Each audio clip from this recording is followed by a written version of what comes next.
Most counties, and look at that start to the day. Temperatures in the upper 40s. A coat might be necessary in the morning, but high temperatures will top out in the middle 60s. So we're going to warm up. A cool day, a breezy day, and a day where we're going to see more sun than clouds. 10 News at 11 starts right now. Live from WSLS, this is 10 News at 11, working for you. Now at 11, a weekend shooting continues to send shockwaves through the Star City. I am disgusted. If you were the police chief, you'd be disgusted too. The effort from downtown businesses to keep dangerous people out of their doors, and why the police chief says adding more officers isn't the solution. A community says it will never be the same after a gas station explosion comes together. What we're learning about one of the victims that was killed in the blast. We are learning more tonight about the man charged with attacking two people on the Appalachian Trail, the difficulties law enforcement faced trying to find him.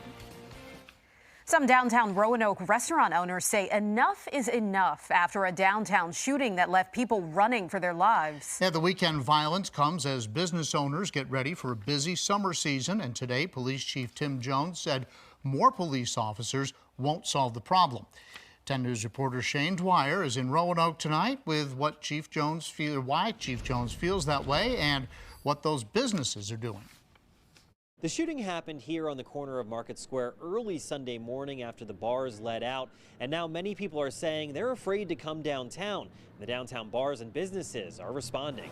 Blue flashing lights and police tape brought a busy downtown weekend to a halt. 35-year-old Timothy Pendleton shot in the hip on the street after someone threw up on someone else's shoes in a bar. Best practices that we know of, separate the parties, get one out, give it some time, get the other out.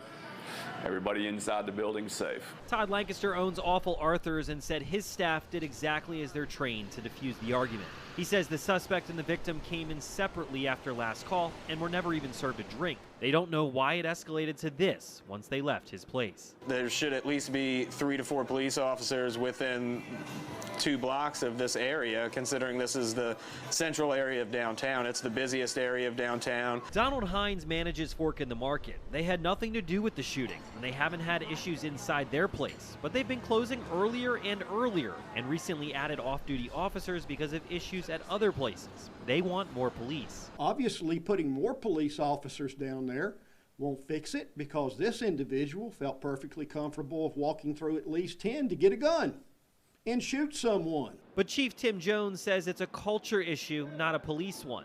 10 officers were within seconds of the area, and the shooter was undeterred.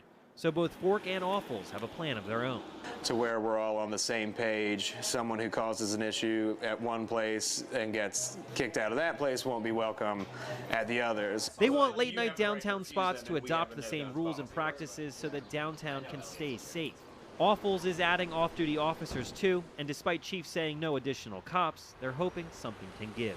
I'm sure you could stop just about anyone downtown. They'd tell you they'd like to have more. We love police. We love the police presence that we get, and we'd certainly take more, but we understand that, they're doing what they can do. And as summer heats up, they're hoping they can figure out something quick. In downtown Roanoke, Shane Dwyer, 10 News, working